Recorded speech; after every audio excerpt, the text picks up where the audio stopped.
Happy noontime, everyone, and welcome to our third noontime poetry reading to celebrate National Poetry Month in Poemtown, St. Johnsbury. I'd like to welcome you in this lovely space to share poetry with us. Before we begin, I'm going to let you know what we have left for the month to celebrate Poemtown. Thursday, April... I have the wrong date. This coming Thursday, tomorrow night, at the Kingdom Tap Room, there will be a poetry slam with Jeff Hewitt. If you have not attended one of those, I suggest you do. They're lots of fun, and it'll be a great event. On Friday, April 22nd at 5:30, there will be a junior jam. This will be original and favorite poems read by elementary and middle school students, which I think will be really great. We got children involved this year. On Wednesday, April 27th at 7 p.m., we're repeating a performance that we've had before with Peter Money and Partridge Boswell and guitarist Whit Van Meter, called Los Lorcas.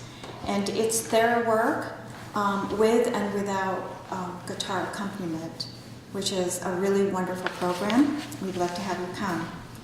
And then for events coming up in the near future for the Athenaeum, on May 4th, as part of the First Wednesday program, Irene Kakandis will be doing a program called the Memoir Boom, Who, What, Why. Dartmouth professor and experimental memorist will discuss current approaches to life writing and considers why we continue to love reading about other people's lives. On Saturday, May 14th, drag out your old 60s clothing, or if you still wear it today, as many of us do, come as you are to our gala event. Tickets are available at the Athenaeum, $40 each, or 2 for $75. There'll be hors d'oeuvres, free beer, wine, music, dancing, and a silent auction. It'll be a groovy time, so please come. On Tuesday, May 24th, 7 p.m., for our Arts and Culture series, a program called Very Short Tales from Syria. Syrian writer and now Chicago resident Osama Alamar presents his tales along with his print translator and St. Johnsbury Athenaeum librarian, C.J. Collins. So, speaking of librarian C.J. Collins, Christian Collins, you may have seen at the desk, we'll be starting our poetry reading today, reading poetry by Cambodian-born Bunkong Tuon. There are several of you reading today, so I'm going to say the order, and if you can remember who you're following. Kristen will begin, Diane Donovan will be next, Alice, Adele West Fisher, Jean Morris, so you'll be following Adele in the back, Bill Biddle will be following Jean, Mike Farrand will be following Bill, Jim Barrett, Philo Ray, and Anonymous. Thank you. We get to find out who Anonymous is. So, I'm going to say 1, 2, 4, 5, 6, 7, 8, 9. 2 or 3 poems each. All right. Hi everybody. I'm excited there's so many people here to read, so I'm not going to spend too long reading myself, but I'm really excited to present to you a poet, a contemporary American poet who I think is a really important and interesting voice in the world of poetry today. Bunkong Tuon is a poet from Schenectady, New York, by way of Malden, Massachusetts, by way of Long Beach, California, by way of Cambodia. He's a child of the Cambodian genocide who came to the United States around age 11 He came with his grandmother and a few surviving aunts and uncles, but like many Cambodians of his generation, he came having lost almost everything and everyone that was dear to him in Cambodia. For me, I love poetry, but I always keep asking myself, what is poetry and what's the point of poetry? And I don't mean to say that in a dismissive way, but I think it can be a really fruitful question. Why do we do this? What is this act and why is it important? A poet like Bunkong Tuon expands the answer to that question for me. His first book of poetry, entitled Gruel, which I am going to be reading from, is definitely an act of autobiography. It's definitely an act of remembering and retelling, and in his case, like the photograph on the cover, which is his parents getting married. I don't know if you can see it. The photograph itself is tattered and taped, and this was literally the only thing that he carried with him into America from his life in Cambodia. So the act of publishing a book of poetry like this and telling this story is a way. Well, I'm not going to go on too long. I'm going to jump into it because I think he can say it better than anything I could say. And I'm going to start with a poem of his that opens the collection called The House of Many Voices. You can get lost if you pay attention to the creaking in the sad murmurs underneath the floorboard. I told my wife, whatever you do, don't look over your shoulder. Whatever you do, don't look over your shoulder, or you will be snagged by a ghost of rice paddies and water buffalo, its heavy black hair still wet from the mist of yesteryear, a ghost of the missing son whose memory lives in the furtive glances of uncles and aunts, in the grandmother who refuses death. There are many ghosts here. Listen. I was caught by one of these ghosts the other day, and I'm telling you this, passing it on to you, not in some spirit of generosity, but so that I can be free. That's his opening.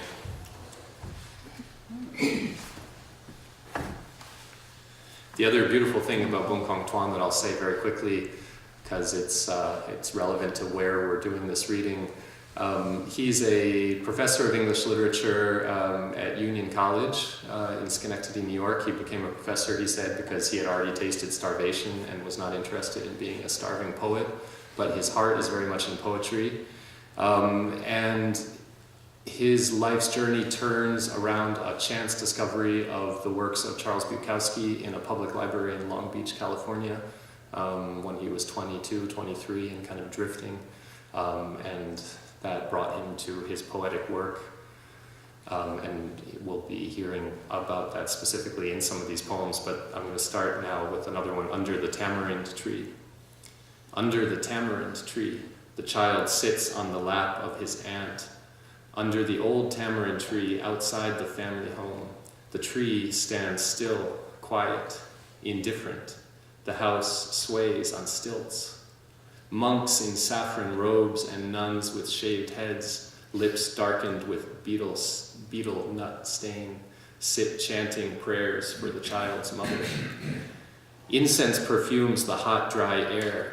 There emerges a strange, familiar song between the child and his aunt that day, a distant one, melodic but harsh, as if the strings are drawn too tight.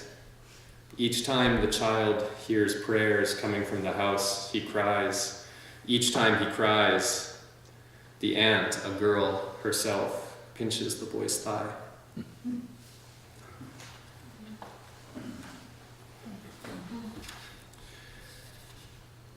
Inheritance.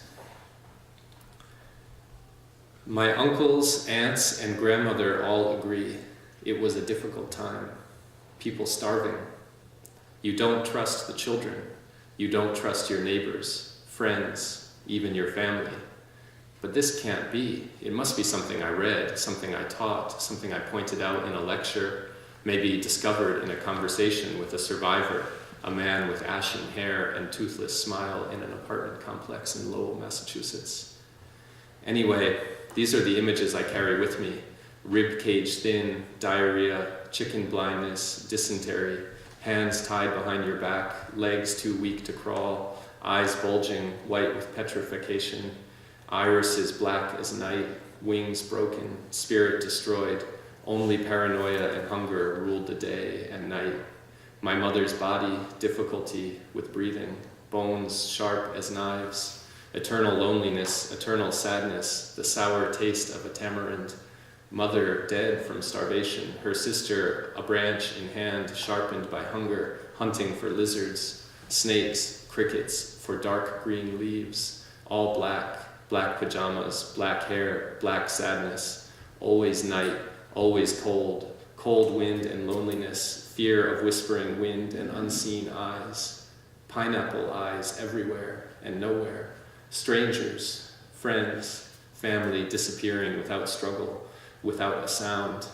The only evidence is the fear in those trembling, working the fields, lips so dry it hurts when it rains. The corpses strewn about as if for a group pose in a ditch along the dirt road, plastic bag wrapped around the heads, a statement on the value of human life, unworthy of a single bullet. Their motto, to kill you is no loss, but what is lost is family, the old way of life, being human, and what is gained is a new world order, monks disrobed, temples destroyed, elders useless. The new temple is a pyramid of human skulls where a boy, illiterate and verging on puberty, dressed in black pajamas, an AK-47 on his back, a crowbar around his neck, guards the entrance. His old family gone. His new family is the organization. His new mother is hate. His new father is Anka, to which everything must be reported. Anka, the figurehead, the godhead, the master of the universe, from which, to which, everything revolves. The giver and taker of life, human or otherwise, the maker of reality. Wow.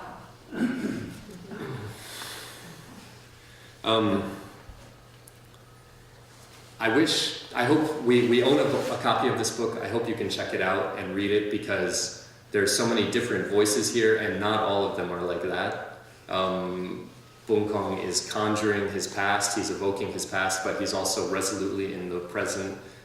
He's funny, jokey. It's hard to express in a choice few poems the kind of the levity that also is present in his poetry. But I'm going to try to read a couple quick ones before I close, just to get a sense. This one is called "How Everything Changed." And it is the episode that I alluded to with Charles Bukowski in the public library. How everything changed. I was a college dropout working in Southern California, scrubbing, washing, mopping, emptying trash cans of private homes, synagogues, local schools and offices in the LB shipyard. Nothing backbreaking, just losing a couple of hours of sleep each night.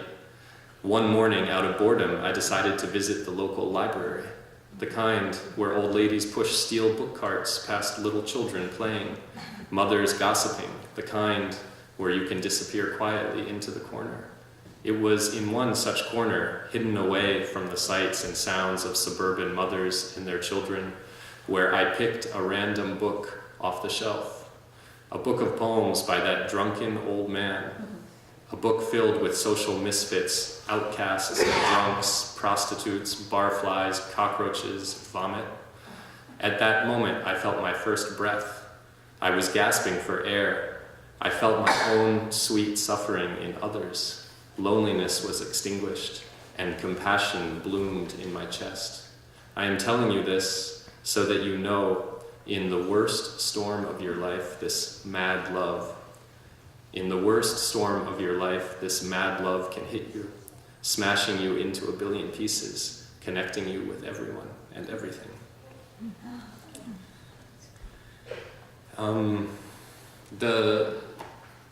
This is a book about love, and love in particular for his grandmother, who carried him out of Cambodia, literally on her back. And I think that's what you come away with reading this, and that's why I hope that you'll pick up the volume and read the whole thing yourselves.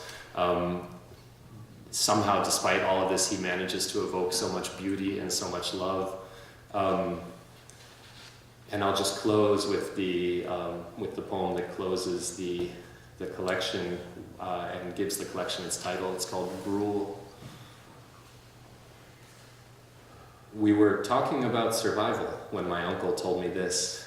When you were young, we had nothing to eat. Your grandmother saved for you the thickest part of her rice gruel.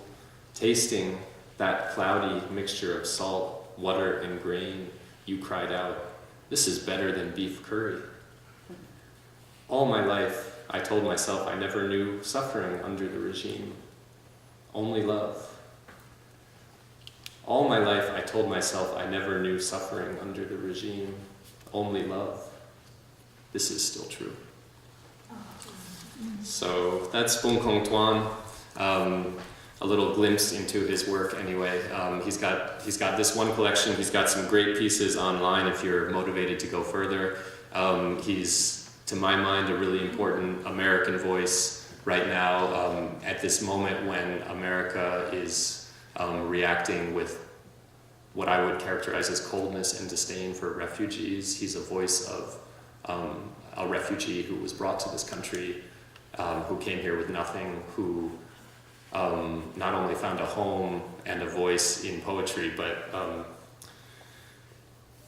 was able to create a profoundly sort of original poetic statement, which I'm very happy to share with you. And I'm so happy we have so many people to read, so I will pass the mic to whoever's next.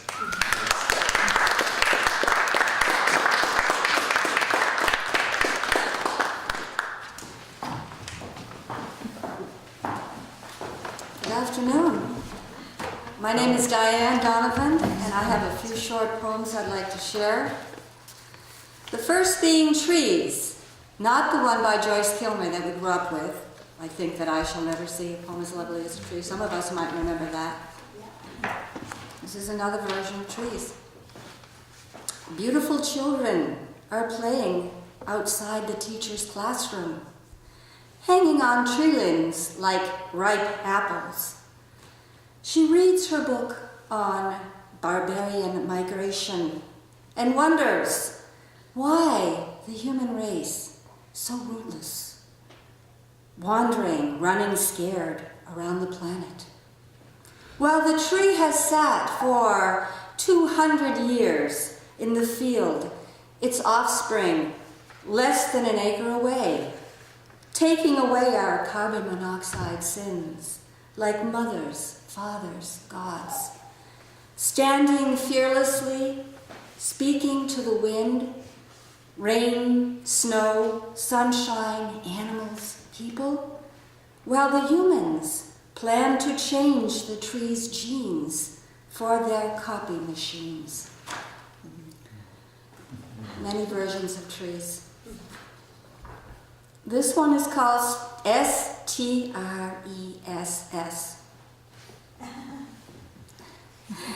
Is it possible to be this uneasy? A familiar feeling, yet much worse than queasy. Like a tight ring on the wrong finger. Like a cat covering its smell with not enough litter. A tingling, banging of the heart that's been overly jump-start. Like a lost, lonely grape in a green jello mold, sucked down and held down where it's clammy and cold. This one is called Late Autumn. Leaves falling off the trees. The last yellow, brown, in slow degrees. Sun forsook the town a week ago. It's gray and tan and freezing soon. For months on end we'll have the frozen snow. Feeling a mini death around this sphere. What if I have death for real? If by bad luck I slip this portal out of here? Where would I be? Some mirrored place and darkest fractal space where leaves are red and gold and shaped like elephant ears, where your life lasts 1,000 years, where a peanut is so large it feeds you 5 years later, where my love would be 1,000 times greater. Do I have time for another one, maybe? Okay, my class of kid, year 2000. The children in my daily ship sail with me on the flotsam of a hopeless past. Our large rubber dinghy bobs around the fetid waters of a harbor outside the city. We are like the pilgrims, on the lookout for new land. The girls are somewhat listless, yet often scream out in shock and surprise a version of, "I'm lost, help me." Some spot sharks and rainbows and have moments of happiness. The boys are pirates and captains, Long John Silver, Ahab, Billy Bones, adrift from the fatherland on maniacal quests, looking for gold, swashbuckling as best as they can in a rubber dinghy. Occasionally we hit land, and one will get out of the boat with new full-grown feet firmly planted and say, "There, I found the promised land."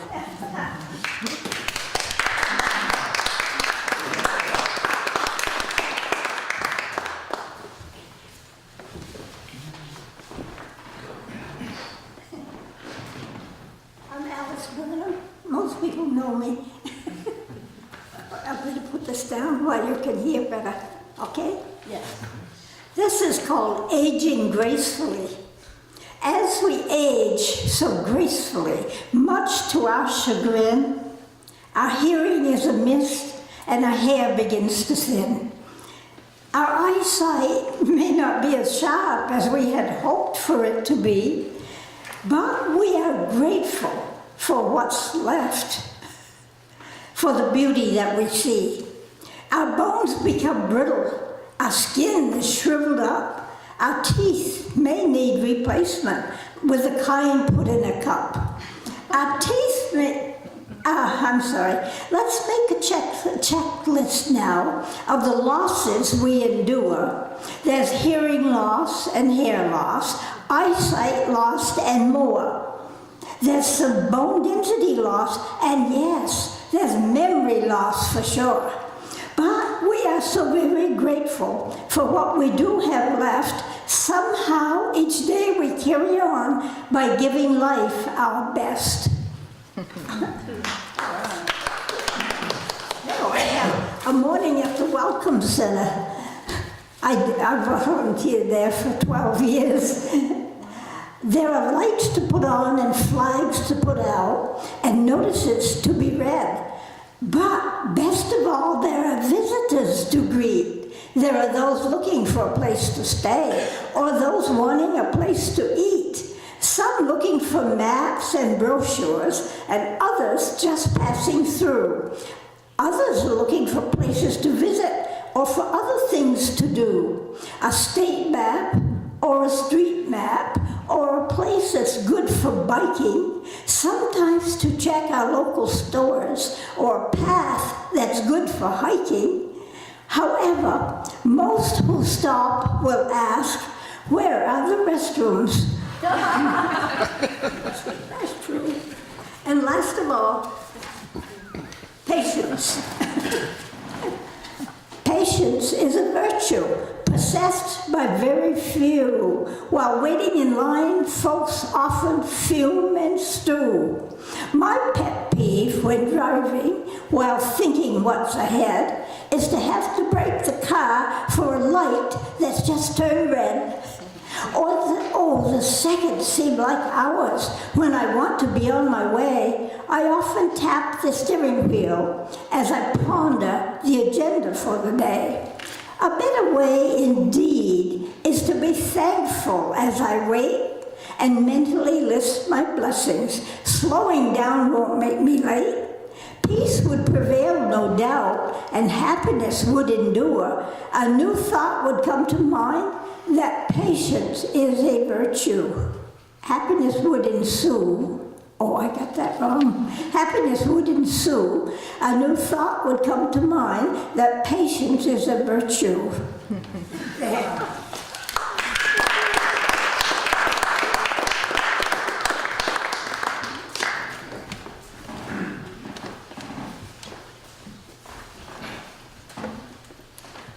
Hello, my name's, I'm knocking things over. My name's Adele Westfisher. I am the Youth Services Librarian here at the Athenaeum. Oh, louder? Okay, oh, sorry. Okay, and next week I am the featured reader during our noontime poetry readings, and so I just wanted to give you a little taste of what's to come. I am going to focus on young adult and children poetry, but when it's open time to share, all poetry will be accepted. So please don't let that keep you away. Please come. Today I'm going to read a poem by Shel Silverstein. Oftentimes, you know, he is very irreverent with some of his poetry, and those of you who are familiar with him know that he spans the generations from children to adults. So today, the crocodile's toothache. The crocodile went to the dentist and sat down in the chair, and the dentist said, "Now tell me, sir, why does it hurt and where?" And the crocodile said, "I'll tell you the truth, I have a terrible ache in my tooth." And he opened his jaws so wide that the dentist, he climbed right inside. And the dentist laughed, "Oh, isn't this fun?" And he pulled the teeth out one by one. And the crocodile cried, "You're hurting me so. Please put down your pliers and let me go." But the dentist just laughed with a ho, ho, ho. And he said, "I still have 12 to go." Oops, that's the wrong one, I confess. But what's one crocodile's tooth, more or less? Then suddenly the jaws went snap. And the dentist was gone, right off the map. And where he went, one could only guess, to north or south or east or west. He left no forwarding address. What's one dentist, more or less? And the nice thing about Shel Silverstein, he does illustrate with his poetry. So I hope that you will return next week to hear more wonderful poems from children and young adults. All right, I'm going to turn the mic over to our next reader.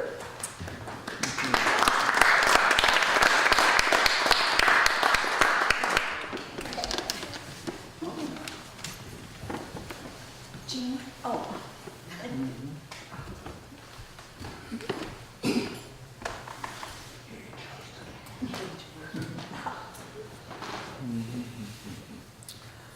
Good afternoon. My name is Jeannie Morris. I hail from West Charleston. I'm up from Cambridge, Mass. And I'd like to thank right now, give my appreciation to the Athenaeum for hosting this and giving me a chance to, well, you'll see. Okay, I'll start with something that's just a little bit light before I get into the really other stuff.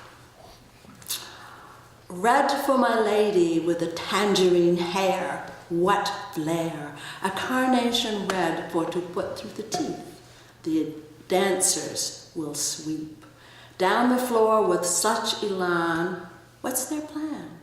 Let's rise to our feet and toss our red hearts at their feet.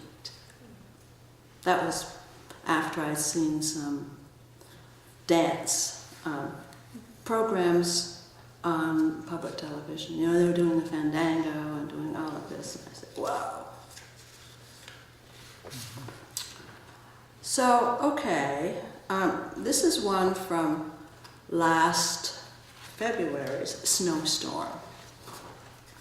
And someone had just called me and said, "So what are you doing?" So I said, well, I'll write something. You say snow downcoming is silent, enveloping, courteous even. Say again what chill invades this curious body, how you hide in a closet waiting. Say warmth again. Snow speaks, shouts for your memory when a door opens. Say, remember again, snow's song. Here's an early one. I promised you those, that some poems that would be a little melancholy. So I found one. I found several. This is called Chinese Ballet. Hollow moon skimming my life. Can you voice these sentences, these parallels? Come forth with a graph you believed in. The idea you sketched over my mirror has erased itself, even as my fingers traced it. I trace only my vision. This mask I hold is tiresome, false, and fleeting. With this clock's minute hand, I print an unidentified history. The mask and the minute hand printing through an analogous history are my own cast. Hollow moon skimming my life. Are yours so perishable? Can you assure me that my fleeing avenue is your palace? How many of my empty paragraphs have you devoured? Has your darkened womb hidden from my horizon my missing hours? I move through your shattered realm, holding your thin light, finding myself here, rested, full. The missing hours, a fleeting paragraph, this empty avenue. Then we get a little bit more obscure. I don't usually have titles, is that okay? You know, I don't need to prepare you, do I? Okay. This was at the beach, I think in Provincetown. A true test of a stone, then, is if it feels good in both hands, twice enclosed, this one and no other. A true test of a beach, then, is what toys it shows you. Gold and red plastic will hold you on both wrists, this color and no other. A true test of sea is the song you hear, a wind of gold and stone, white wrists, enclosed hands. A test to be true is here. So pretty soon I'm going to wind up, and this is it. I don't know much about this one, except it was written a few years ago. And not by two ways divide once and twice, of once and twice, of sing and dance, moist evening, full evening, I tell you, knowledge waits. Believe all, eat nothing. Watch how memory lies and does not wake these days, these nights. Memory does not watch the call of evening, nor will wait. I tell you, knowledge watches. I tell you, knowledge sings and dances. I tell you, knowledge divides memory and you. And not twice, and not two ways. It waits. Hurry. That's that.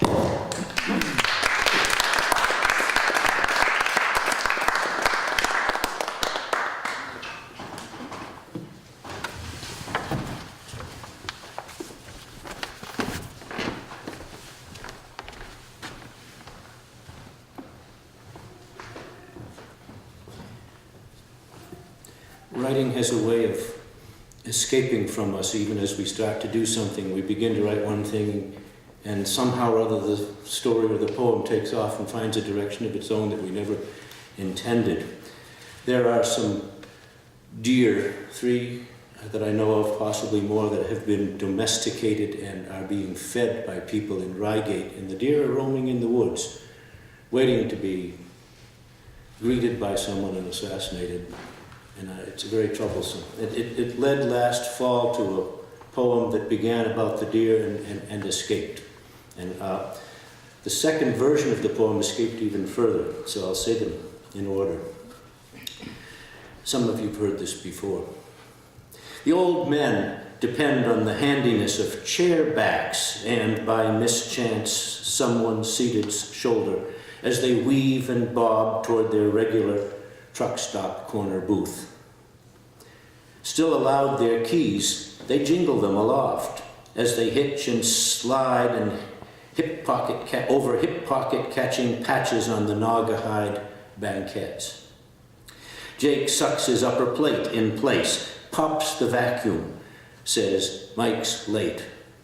Gil says, he's dead, damn it. You keep forgetting he's been the late Mike 3 weeks now. They raise their eyebrows and their keys and jingle them again. Cataracts, forgetfulness, and vertigo have yet to tip those remaining in a roadside ditch. Gladys waits, pad in hand, as they look out through gummy lenses at their ancient pickup trucks parked side by side, faded, rusted, bruised, like them, listing on spongy joints and decomposing springs. They tent their gnarled knuckles, scrawny forearms, over stubby mugs, steaming up their specs. Gil laments long past slow nighttime Red Sox games, the inefficiency of breakfast bran.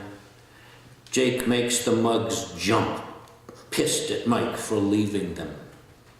They reaffirm their shared belief that, but for April, dirt roads work best. Gil picks at a burst blister on his palm, says, speaking of dirt, he saw a good-sized doe standing, motionless at the roadside, hawk deep in orange maple leaves, immobile. Even as he drew right up beside her, stopped and cranked his window down. He says at home he'd drunk a smoothie with his wife that she whizzed up, cider and banana, but mostly blueberries. He thinks perhaps the scent of berries on his breath disarmed the doe and overrode her fear. I said, good morning, doe, he says. He says she didn't answer, but she also didn't run. He says, of course she wouldn't answer. They only speak in deerish, a language based on ear flop, semaphore, and scent. He says, I told her I was late, wound up the window, shifted into first.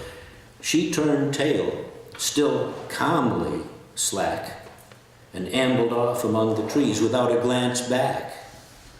Nothing much to fear in us, Jake says. He flips his jangly keys aloft, misses the catch. They crash on the scarred tabletop, a starfish sprawl of tarnished brass. That was too long for this monthly event in April and store windows. So I strove to shorten it, and in the process, the deer disappeared. I have re-seen the deer just very recently, and I'm still appalled at what's being done with them. But in any case, this is the one you can see down the street, I think at Sunshine Boutique. It's called Keys to the Kingdom now. Gladys said, listen, you guys, stop jangling your damn keys and tell me what you're gonna eat. She'd slammed 3 mugs of coffee down and sloshed a little. She tossed her towel at the pool and, pencil poised, glanced expectantly from face to deep-lined, weathered, stubbled face. Gil burned his clutch out plowing drifted snow this morning, Jake said. Mac smacked the table with his fist, made the mugs jump. Slop again. Gladys glared at Mac, the rug, the puddle, fanned her order pad pages, and said, you guys can mop this up. Geez, must have stunk awful. What? Jake said. Gil's snowplow work? No, she said, his clutch. And are we ready yet to order, gentlemen? She rolled her eyes, tapped a foot. You may be old and steady customers. But damn, you're slow. And lousy tippers, too. Let's go. I need to make a living here. They tented gnarled knuckles, scrawny forearms over stubby mugs, steaming up their specs. No one ordered. Gladys said, most days you order bran muffin and 2 fried eggs. And you two, omelets, bacon, whole wheat toast. The gravy biscuit guy ain't here yet. He's dead, Gil said. The snow, his truck, his heart. That's it. Thank you.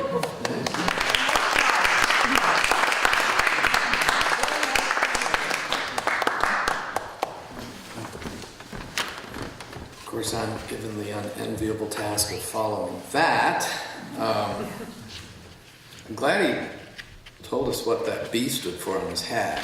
I was thinking maybe it was Bill or Biddle. And that if I got a hat with an M on it, I'd have to become a Marlins fan.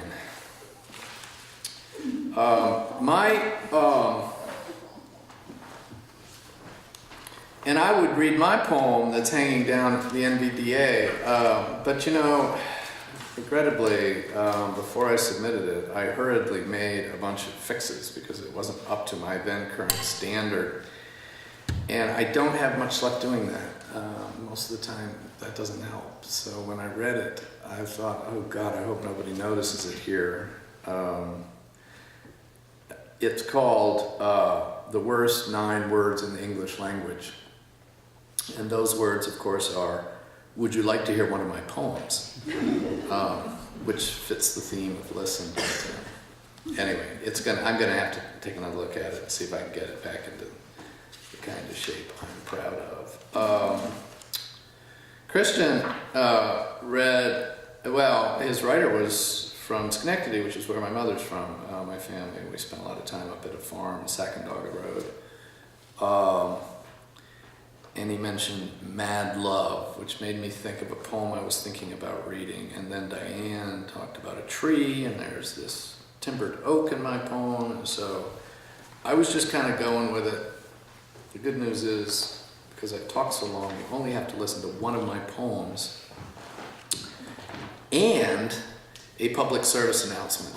And that is that a set of short poems, some of which I read here at another event, and I've gotten feedback from Steve and other members of the Northeast Storytellers on. I'm turning into an ebook at this moment that you could read on your Kindle or and I'm trying to get that ready for Saturday because I'm going to Burlington to read at Phoenix bookstore. That book, my very first ebook and my very first poetry book, will be called The Man Who Didn't Exist.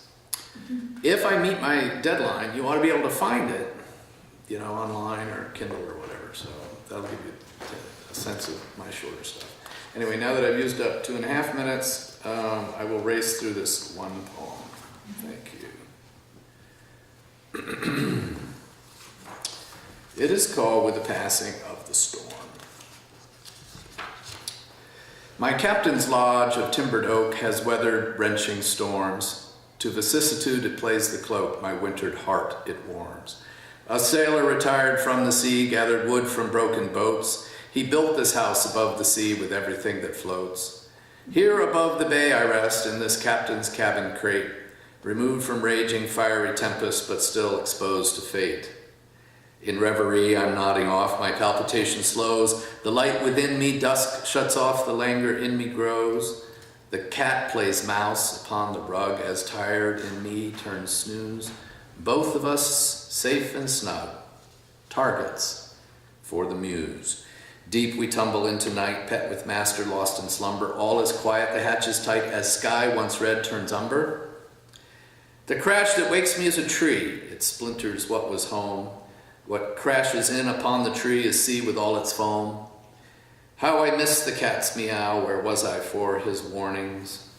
It's so little matters now. Our shack has lost its moorings. We now float as it once did, in pieces not in whole. We float like that old seaman did, fearing for his soul. Atop the waves we bob like cork, till nested by a tree. Against nature now some torque, though from her clutch not free. Just this oak upped from the ground, what saves us from the deep, it keeps us safe from being drowned. we drift back off to sleep. We're waked again by the smash of waves that crash the shore. There we're battered by the trash that floats, a box, a chair, a door. I raise my head and peer about, admiring your destruction. I wonder not what it's about, as muse you play induction. A life all flat, serene, and tranquil, devoid of agitation, finds no purpose for the quill, no drive for art's creation. At each angle from this log, most everywhere I look, I spy an entry in my log, a new page for my book. So go you will, your fuel well spent in your way, to be generous. At St. Pete's, do not repent. By taking, you've been generous. Thank you.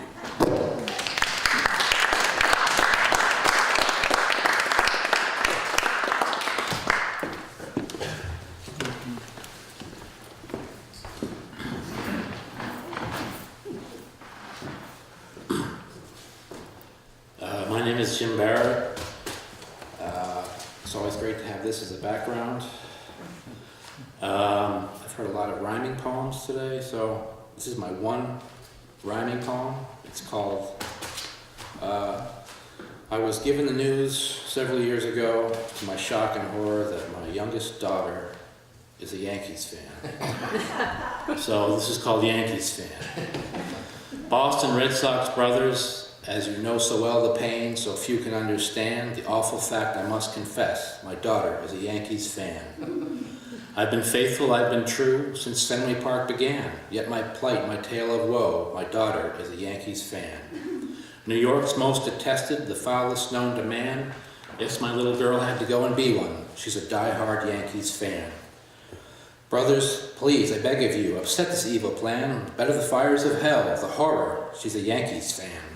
From the Bronx's flaming bowels, a seething evil dwells, a curse upon it stands. Taken, my lovely daughter ravaged, alas, she's a Yankees fan. I'd rather by Lansdowne's wall, its green aflame, cast my honor, bury it deep in fiery pitch-filled sands, and face the awful fact, my baby, precious girl, she succumbed, she's a Yankees fan. And so, Red Sox fathers, pray be dealt never these cards, this hopeless, brutal hand, the doom, the ruin. My lovely child, my daughter, is a Yankees fan. And, okay, speed read. This one's called Christmas Eve 2015. The rock wall. So many rock walls, or division or solarium, stormed by the who cares of eternity. My legs, move slow, move against phantoms. Mutiny, my final age. Soft ground, hard boots, heart flattened, cluttered with unease in the truer spaces, forever.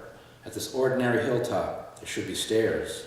The three summits form an odd trio among these two holidays, and the single star, pointed and shimmering, tells me it's almost nighttime. It's almost Christmas Eve. And finally, this is one that I wrote this morning. It's called Light. Is so early and therefore impeccable, lost in its childhood, its ham-fisted attempt at darkness. It is free of this day in auto shops and appointments. Not every day can be a child's anymore. This day set off in light, descending into opacity, descending into rain. Thank you.